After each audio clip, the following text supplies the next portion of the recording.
नमस्कार, मैं मृदुला श्रीवास्तव सी न्यूज भारत में आपका स्वागत करती हूं। वक्त हो गया है न्यूज बुलेटिन का। बुलेटिन में खबरों की शुरुआत करेंगे और जानेंगे कहां कथा सुनने के दौरान महिला की हुई मौत, कहां परेशान डॉक्टर ने कराई मुर्गा मालकिन पर एफआईआर, कहां शिक्षक एमएलसी ने सपा के लिए मांगे वोट। ऐसी ही तमाम खबरों पर आइए विस्तार से करते हैं चर्चा। इंदौर में श्री शिव महापुराण कथावाचक पंडित प्रदीप मिश्रा के कथा स्थल पर लाखों की संख्या में उमड़ रही भीड़ में अचानक से एक महिला की तबीयत खराब हो गई, जिसकी हॉस्पिटल में इलाज के दौरान मौत हो गई। फिलहाल पुलिस ने मर्ग कायम कर जांच शुरू की है। मेरा नाम अंकित शर्मा है। इनको जब हमने देखा तो मेरे पास एक लेडीज आए थे बताने के लिए कि बोले एक लेडीज वहाँ पे गिर गए हैं, तो हम वहाँ पे गए तो वो थोड़ा सा उनको मिर्गी का शायद दौरा हो रहा आया था और उनके थोड़ा झाग वाग भी आ रहा था नाक मुँह से, तो वहाँ के लोगों ने थोड़ा बचाया। तो मैं जरा स्टेज पे गया कि वहाँ से कुछ थोड़ी सी हेल्प मिल जाए, तो वहाँ से लोगों ने मेरे को ऐसा अभद्रतापूर्वक, मतलब ऐसा बिल्कुल अभद्रतापूर्वक व्यवहार करा और भगा दिया वहाँ से। बोले यहाँ कुछ वहाँ के कार्यकर्ता थे, एक व्हाइट टी शर्ट में लड़का था एक जैकेट में, वो वहीं के ही कार्यकर्ता थे स्टेज के पास में शिव महापुराण के। ये दलाल बाग में जो शिव महापुराण हो रही ना, वहाँ पर मिश्रा जी की कथा है, शिव महापुराण हो रही है। तो वहाँ पे जब मैं गया तो उनने बोला कि बोले हमारे पास तो ऐसे रोज के केस आते रहेंगे, बोले रोज ऐसे गिरते पड़ते रहेंगे, हम किस किस की मदद करेंगे, बोले तुम्हारा कौन सा सगे वाला, तुम तो जाओ। ऐसा करके हमको भगा दिया। इनकी कोई इंसानियत का नाता भी तो होता है। फिर अस्पताल फिर हम सभी लेके आए, हम सब अस्पताल में लेके आए। हम यहाँ पे सबका भजन चल रहे थे और अब जब हम फोन करे जा रहे पर कोई फोन नहीं उठा रहा वहाँ से। आपने पुलिस को जानकारी दी? पुलिस को जानकारी दी थी और फिर मीडिया से आपका ही फोन आया, एम्बुलेंस से भी आया। पुलिस वालों को जानकारी दी तो पुलिस वाले भी आए थे और उन्होंने भी थोड़ा सा जांच पड़ताल करी और फिर वो अभी हाल ही गए हैं वो भी। हाँ, मेरा नाम अंकित शर्मा। दरअसल यह प्रकरण थाना मल्हारगंज क्षेत्र का है, जहाँ के दलाल बाग में जो शिव कथा चल रही है, वहाँ पर रुके हुए अनेकों श्रद्धालु जो कि कथा के प्रारंभिक दिन से ही वहाँ रुके हुए हैं, रात्रि मुकीम वो वहीं करते हैं। और वहाँ रुके हुए एक श्रद्धालु जिसका के नाम रामवती बाई है, जो कि 55 साल के आसपास उम्र की है और सिवनी मालवा क्षेत्र की रहने वाली थी। तो उसे रात्रि लगभग 1-1:30 बजे के आसपास चक्कर आए और गिर गई, जिसे परिजनों द्वारा अस्पताल ले जाया गया, लेकिन उसकी मृत्यु हो चुकी थी। पुलिस ने इसमें मर्ग कायम किया हुआ है। आज से उसका पोस्टमार्टम भी शव का कराया जा रहा है, जिससे कि स्पष्ट हो सके कि मृत्यु का सही कारण क्या है। प्रथम दृष्टया ऐसा प्रतीत होता है कि संभवतः हृदय गति रुकने से उसकी मृत्यु हुई है और कुछ और वजह जो होगी वह जांच में स्पष्ट हो सके। इंदौर से सी न्यूज संवाददाता सुरेश बैरागी की रिपोर्ट। खबर इंदौर से है, जहां सुबह 5 बजे बांग दे रहा था मुर्गा, मालकिन की कर दी थी थाने पर शिकायत। यह अजीबोगरीब मामला मध्य प्रदेश की आर्थिक राजधानी इंदौर के पलासिया थाना क्षेत्र का है, जहां एक डॉक्टर ने मुर्गे की बांग से परेशान होकर थाने में शिकायत की है। दरअसल मामला पलासिया थाना क्षेत्र के ग्रेटकर कैलाश हॉस्पिटल के पास रहने वाले डॉक्टर आलोक मोदी का थाने पर शिकायत दर्ज कराई कि उनके घर के पास में एक महिला द्वारा डॉग और मुर्गे पालन किए जाते हैं। रोजाना सुबह 5 बजे मुर्गा बांग देता है, जिसके कारण डॉक्टर मोदी परेशान है। कल थाना पलासिया में थाना क्षेत्र में ग्रेटर कैलाश हॉस्पिटल के पास रहने वाले डॉक्टर आलोक मोदी के द्वारा एक लिखित में शिकायत की गई है कि उनके पड़ोस में मुर्गा और अन्य जीव पाले जा रहे हैं जो आवाज़ देते हैं, जिससे इनकी नींद में खलल पड़ता है। इनका ये कहना है कि मैं डॉक्टर हूँ और मुझे कई बार ऐसा है कि हेक्टिक शेड्यूल रहता है, जागना पड़ता है, और जब मैं रात में जो है अर्ली मॉर्निंग जब मैं सोता हूँ उसी समय जो है मुर्गे की आवाज़ आती है, जिससे कि मुझे परेशानी होती है और नींद सही से हो नहीं पाती है। शिकायत को रिसीव कर लिया गया है। इसमें प्राथमिक रूप से जो है पड़ोस होने के नाते दोनों पक्षों को समझाइश दी जाएगी कि वे इस प्रकार से ऐसा कार्य ना करें जिससे कि अपने पड़ोस में किसी प्रकार की परेशानी हो। हम अपनी सुविधा के साथ साथ और आस पड़ोस का हमें ध्यान रखना चाहिए। और यदि समझाइश पर यदि कोई नहीं मानता तो ऐसी परिस्थिति में जो है धारा 133 पब्लिक न्यूसेंस की होती है, तो वो कार्रवाई की जाती है। अभी तो ये प्रारंभिक रूप में जांच में रखा गया है, फिर आगे जैसा होगा यदि समझाइश पर हो जाता है बहुत अच्छी बात है, नहीं तो आगे इस्तगासा पेश किया जाएगा। इंदौर से सी न्यूज संवाददाता सुरेश बैरागी की रिपोर्ट। मैनपुरी लोकसभा उपचुनाव में डिंपल यादव के लिए शिक्षकों से मिल वोट की अपील करने पहुंचे शिक्षक एमएलसी मान सिंह यादव। सपा का गढ़ कहे जाने वाले मैनपुरी का इलेक्शन खास होने की वजह से नेताओं का आना जाना लगा हुआ है। बताते चले कि मैनपुरी लोकसभा सीट इसलिए भी खास है क्योंकि इस सीट पर खुद अखिलेश यादव की पत्नी डिंपल यादव लड़ रही हैं। यही वजह है कि सपा के सभी दिग्गज प्रचार के लिए मैनपुरी में डटे हुए हैं। इसी क्रम में शिक्षक एमएलसी मान सिंह यादव कुरावली में शिक्षकों से मिल सपा के पक्ष में वोट की अपील करते हुए क्या कुछ बोले, आइए सुनते हैं। मैनपुरी की सीट पे दोबारा उपचुनाव हो रहा है लोकसभा का। आप शिक्षकों से मिल रहे हैं, शिक्षक एमएलसी भी हैं। आप किन मुद्दों के साथ शिक्षकों के बीच में जा रहे हैं? देखिए, आज मौलाना अबुल कलाम आज़ाद बालिका इंटर कॉलेज कुरावली में हम लोग आए और निश्चित तौर पर जैसे आपने कहा कि किन मुद्दों को लेकर जा रहे हैं, तो समाजवादी पार्टी जब भी सत्ता में रही है तो चाहे वह वित्तविहीन शिक्षक हों, चाहे शिक्षा मित्र हों, या अभी आप देखिए विधानसभा के चुनाव के घोषणा पत्र में पुरानी पेंशन का मुद्दा, तो कहीं न कहीं समाजवादी पार्टी जनहित से जो जुड़े हुए मुद्दे, ये तो मैं एक क्षेत्र की बात कर रहा हूँ। अगर आप विकास की बात करें या अन्य मुद्दों पर मैं जाऊँगा तो बहुत ज़्यादा विस्तार हो जाएगा। मैं केवल अभी शिक्षकों पे ही केंद्रित रहूँगा। माननीय मुलायम सिंह यादव जी, जो कि अब इस दुनिया में नहीं रहे, जब वह मुख्यमंत्री थे तो हजारों कॉलेजों को उन्होंने ऐड श्रेणी में लाया। वह सभी शिक्षक सरकारी वेतनमान में आ गए। आप देखिए कि विषय विशेषज्ञ जिनकी भर्ती भारतीय जनता पीरियड के समय में हुई और बार बार वो कह रहे थे कि ये कभी सरकारी नौकरी का दावा नहीं कर सकते क्योंकि बायलॉज में अमेंडमेंट करना पड़ेगा। समाजवादी पार्टी की सरकार जैसे ही सत्ता में आती है, विषय विशेषज्ञ को रेगुलर कर दिया जाता है। अभी आप देखे होंगे कि लगभग 1,76,000 शिक्षा मित्र जिनको रेगुलर करने के लिए समाजवादी पार्टी ने बीड़ा उठाया और सत्ता में जाने के बाद शिक्षा मित्रों को बाहर का रास्ता दिखा दिया गया और आज की डेट में लगभग हजारों शिक्षा मित्र आत्महत्या कर लिए, उनके छोटे छोटे बच्चे अनाथ हो गए। तो ये सरकार तो बदले की भावना से काम कर रही है। अब जैसे कि देखा जा रहा है कि योगी सरकार ने कुछ कानून लेके आई है स्कूलों को पाबंद करने के लिए, इसमें शिक्षकों में भी रोष है, तो आप किस प्रकार इसका विरोध करेंगे, क्या कदम उठा रहे हैं आप? देखिए, निश्चित तौर पर ये बहुत ज्वलंत मुद्दा है और वित्तविहीन शिक्षकों का और जो कॉलेजों के खोलने का मानक है वो बदला जा रहा है और ये एक साजिश है कि पूरी शिक्षा व्यवस्था को निजी हाथों में, प्राइवेट सेक्टर में सौंप दिया जाए, जिससे कि जो मध्यम और निम्न मध्यवर्गीय परिवार के जो बच्चे बच्चियाँ हैं वो शिक्षा से वंचित हो जाए। तो कभी भी शिक्षा को लेकर के इनका दृष्टिकोण स्पष्ट भारतीय जनता पार्टी का नहीं रहा। कोई धरने का भी प्रोग्राम था, क्या हुआ उसका भी? श्री लाल बिहारी यादव जो वित्तविहीन महासभा के अध्यक्ष है, तो कल 29 तारीख को लखनऊ में इन्हीं सब मुद्दों को लेकर वो धरना की अगुवाई कर रहे हैं। जैसा कि योगी सरकार अगर इस मुद्दे को नहीं आगे बढ़ाती है या फिर अपने बात जो नियमों पे अटल रहती है तो क्या करेंगे फिर आगे? देखिए, ये लोकतंत्र है, लोकतंत्र में संघर्ष और विरोध, यही दो हम लोगों के पास हथियार है जिसको लेकर समाज में संघर्ष किया जाता है। ऐसा नहीं, लोकतंत्र में तानाशाही नहीं चलती, यह जनता सब देख रही है। अगर योगी सरकार शिक्षकों के पक्ष में सकारात्मक दृष्टिकोण या रवैया नहीं अपनाती है तो निश्चित तौर पर उनको सत्ता से भी बाहर जाना पड़ेगा। मैनपुरी से सीनू संवाददाता जाजिब उमर की रिपोर्ट। मुजफ्फरपुर जिले के हत्ता ओपी प्रांगण में आयोजित तरंग प्रतियोगिता के विजेता प्रतिभागी बच्चों को समारोह आयोजित कर सम्मानित किया गया। शिक्षकों ने बताया कि जिले के बंदरा प्रखंड क्षेत्र के हत्ता संकुल क्षेत्र अंतर्गत 11 विद्यालयों के छात्र छात्राओं के बीच तरंग प्रतियोगिता का आयोजन किया गया था, जिसमें विभिन्न तरह के खेल गतिविधि आयोजित की गई। लंबी दौड़, ऊंची एवं लंबी कूद, खो खो प्रतियोगिता, कबड्डी समेत विभिन्न गतिविधियों का आयोजन किया गया, जिसमें बेहतरीन प्रदर्शन करने वाले प्रथम, द्वितीय एवं तृतीय स्तर के प्रतिभागियों को मुख्य अतिथियों के द्वारा सम्मानित किया गया।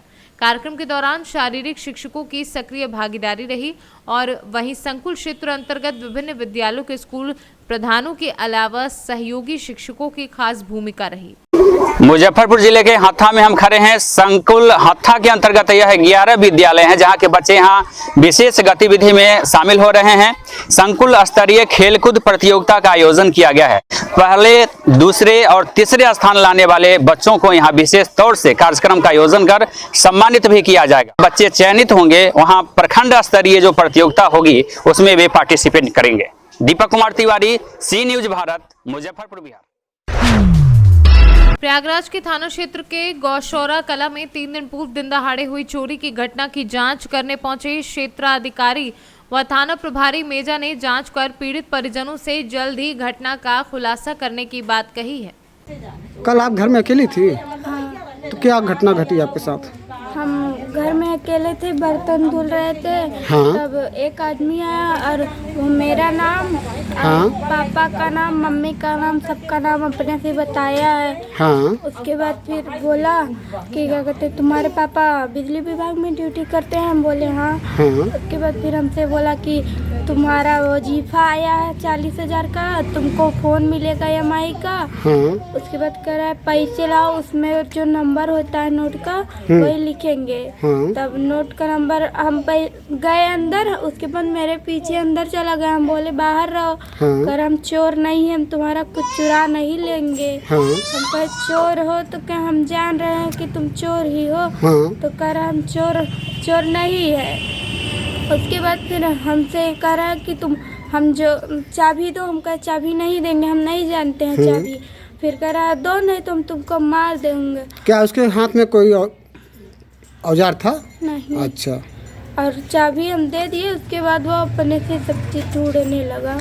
ढूंढ करके क्या ले गया? कुछ आपको दिखाई पड़ा? क्या ले गया? पैसे थे। हाँ। और के सामान ले गया है, गहने वाले। अच्छा, क्या घटना घटी आपके साथ? कल हमारी बच्ची 4:20 से और 4:40 के बीच की ये वारदात है। हाँ, क्या घटना घटी? और घटना ये घटी कि हमारे घर में हमारी बच्ची अकेली थी, हम खेत में पानी लगाए हुए थे। हाँ। उस समय एक नकाबपोश आदमी जो हेलमेट पहना हुआ था। हाँ। और वो 2 चक्का बाइक थी उसकी। हाँ। और वो यामाहा की FZ गाड़ी थी। अच्छा।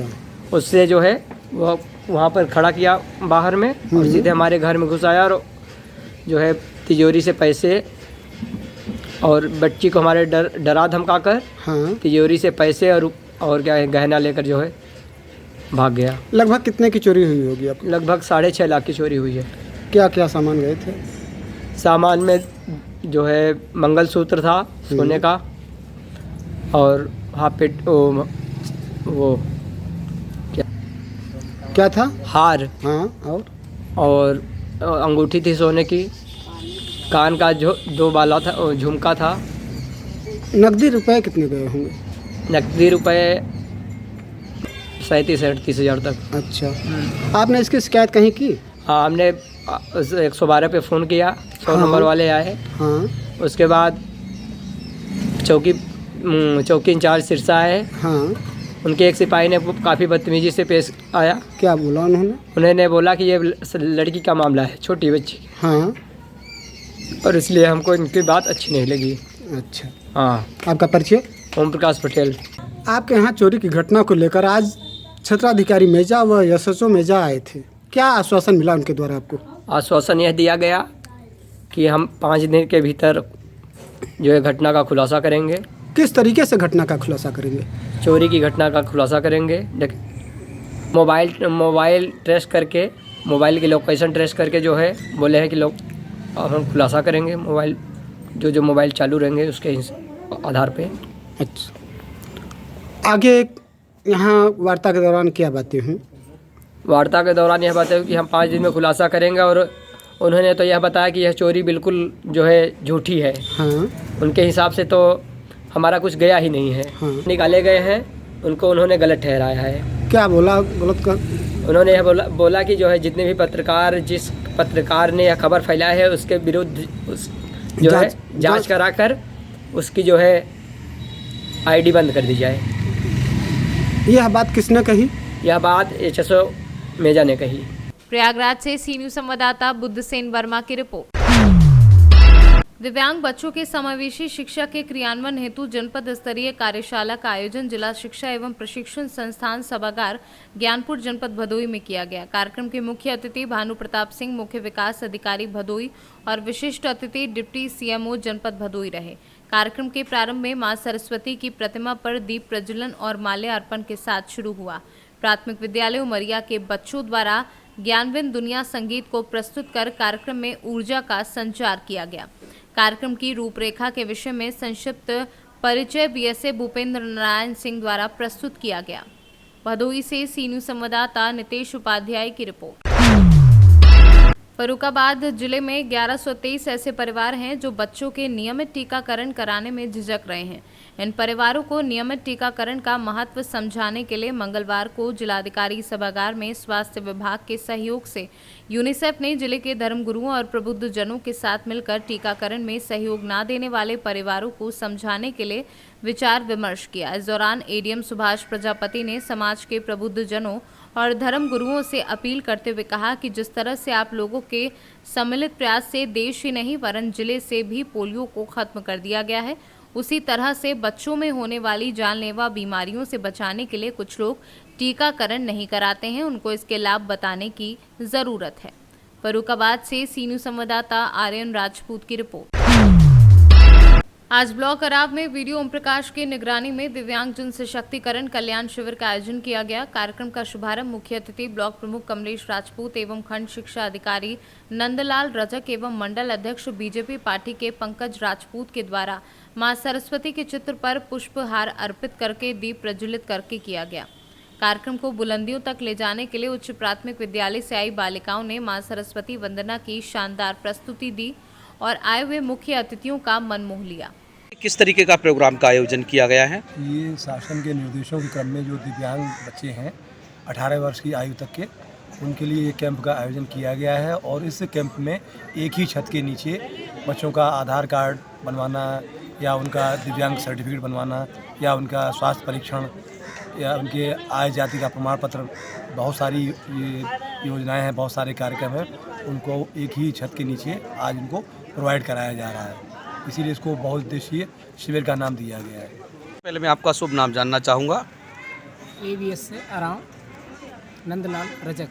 जी सर, यहाँ पर जो अराव ब्लॉक में जो ये भारत सरकार के द्वारा एक ये हमारे मुख्यमंत्री जी का सपना है कि कोई भी बच्चा अपाहिज होकर किसी पर भार ना बने, इसके लिए तमाम अनेकों सुविधाओं का जो संचालन किया गया है, तो इस सुविधा के विषय में आप क्या कहना चाहेंगे? ये सुविधा का लाभ कहाँ तक ग्रामीण अंचलों में जहाँ देखा गया बड़े पैमाने पर बच्चों को देखा जाता है, तो वहाँ तक ये सुविधा किस प्रकार भेजी जा सकती है? ये शासन की बहुत ही महत्वाकांक्षी और ये पुनीत कार्य से जुड़ी हुई योजना है। उसी के अंतर्गत पूरे ज़िले में ये कार्यक्रम चलाया जा रहा है, जिसमें ब्लॉक स्तर से हो रहा है। ये अराव ब्लॉक में आज जो है ज़िले का अंतिम कार्यक्रम हो रहा है, प्रथम चरण का। तो इसके योजना के अंतर्गत जो ग्रामीण अंचल के बच्चे हैं वो आधार कार्ड और दिव्यांगता प्रमाण पत्र, आय जात, आयुष्मान, विभिन्न प्रकार की दिव्यांगता से संबंधित समस्याओं से जूझते हैं और वो दर दर भटकते हैं, उनको वो चीज़ नहीं मिल पाती सुविधा। इस हेतु शासन के स्तर से ये प्रयास किया जा रहा है कि एक ही कैंप में अलग अलग काउंटर लगा करके सभी संबंधित समस्याओं को त्वरित निदान ऑनलाइन रजिस्ट्रेशन करते हुए कार्ड जो आवश्यकता अनुसार उनको जारी कर दिया जाए, यहीं से सारी सुविधा उनको मिल जाए। ये प्रथम चरण था, काफ़ी संख्या में आए। दोपहर 12 बजे तक लगभग 70+ लोग का रजिस्ट्रेशन हो चुका है और 3 तारीख के लिए भी सूचना दे दी गई है। जो वंचित हैं, छूटे हुए बच्चे हैं, 3 तारीख तहसील स्तर पर अधिक से अधिक शिक्षकों के द्वारा, स्पेशल एजुकेटर्स के द्वारा, ग्रामीणों के द्वारा प्रयास किया जा रहा है कि प्रचार प्रसार करते हुए अधिक संख्या में उन दिव्यांग वंचित बच्चों को उसका लाभ दिलाया जा सके, जिससे कि ये पुनीत कार्य समाज के लिए किया जा सके। जो आज ये अराव ब्लॉक में दिव्यांग शिविर का आयोजन किया गया है, यहाँ पर कितने बच्चों का पंजीकरण हुआ है और कितने बच्चों का यहाँ पर आगे समय में किस किस प्रकार की सुविधाएं मिलने वाली हैं? आज शासन के निर्देशों के क्रम में दिव्यांग जन सशक्तिकरण शिविर का आयोजन यहाँ पर किया गया है। इस कैंप का उद्देश्य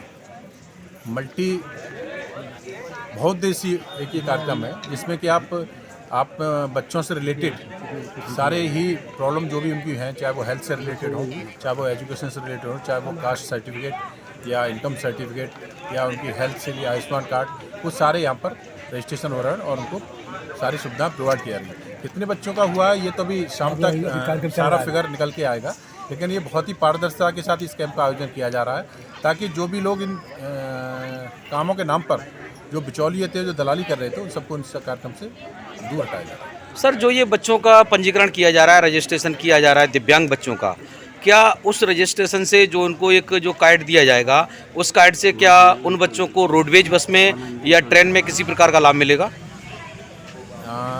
जस्ट लाभ मिलेगा ये, जिस तरह से हमारे वीडियो साहब बता रहे हैं, उन सारे बच्चों को उन सारी सुविधाओं का लाभ मिलेगा। फिरोजाबाद से सी न्यूज़ संवाददाता सन्नेश कुमार गुप्ता की रिपोर्ट। मुजफ्फरपुर जिले के अति प्राचीन बाबा खगेश्वर नाथ के दरबार में संध्या में विशेष संध्या आरती का आयोजन किया गया। इस मौके पर विशेष सांस्कृतिक भक्ति कार्यक्रम एवं शिव आराधना का भी आयोजन किया गया। इसको लेकर मंदिर न्यास समिति एवं स्थानीय ग्रामीणों की सक्रिय भागीदारी रही। पहली बार इस तरह का आयोजन यहां किया गया। दिलीप झा, ललन त्रिवेदी, राजन पंडा सहित आयोजकों का बताना है कि अयोध्या एवं बनारस की तर्ज पर यहां संध्या आरती एवं शिव आराधना का कार्यक्रम पहली बार आयोजित किया गया है। इस खास आयोजन को लेकर लोगों में खास उत्साह का माहौल देखा गया। क्या क्या कार्यक्रम हुआ? आज विवाह पंचमी के शुभ अवसर पर बाबा का महाश्रृंगार, साथ में मंदिर का सजावट और महाआरती का प्रयोजन हुआ। बहुत श्रद्धालु जुटे इसमें, बहुत ही भव्य कार्यक्रम हुआ। इसमें माँ जानकी और राम जी का विवाह उत्सव भी मनाया गया। पहली बार इस तरह का कार्यक्रम? जी, ये पहली बार ऐसा कार्यक्रम हुआ है। सार्वजनिक सहयोग से हुआ है या पर्सनल किसी के द्वारा किया गया? सभी के द्वारा, सभी के सहयोग से हुआ है। ये जो क्या परिचय हुआ आपका? मेरा नाम दिलीप झा हुआ। बनारस और हरिद्वार की तरह संध्या आरती की शुरुआत की गई है। बिहार के मुजफ्फरपुर में अति प्राचीन बाबा खगेश्वर नाथ के दरबार में आयोजनकर्ता से हमने बातचीत की। लोगों का बताना है कि मंदिर न्यास समिति के अलावे ग्रामीणों का भी सहयोग इसमें मिल रहा है।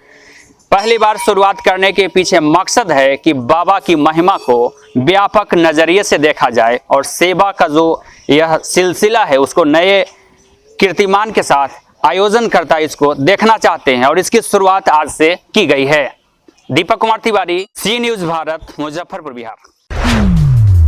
संभल में चोरों के हौसले बुलंद। पुलिस चौकी 10 कदम पर लोडिंग टेम्पू चोरी घटना सीसीटीवी में कैद हो गई है। वहीं पुलिस चौकी में अज्ञात लोगों के खिलाफ तहरीर देकर कार्यवाही की मांग भी की गई है। क्या हुआ, क्या घटना हुई आपके आज? तो कितने बजे चला? आए थे और 27 मिनट पर ले गए। अच्छा, कहाँ के रहने वाले हो आप? संभल से सी न्यूज़ संवाददाता सोनू वाशने की रिपोर्ट। फिलहाल के लिए इस न्यूज बुलेटिन में बस इतना ही। अगर आप अपने क्षेत्र या शहर की खबरों पर निगाह बनाना चाहते हैं तो लॉग इन करें हमारी वेबसाइट www.cnewsbharat.com पर और जुड़े रहें दिन भर की खबरों के अपडेट्स के साथ। हर खबर आपके साथ, आपके हाथ।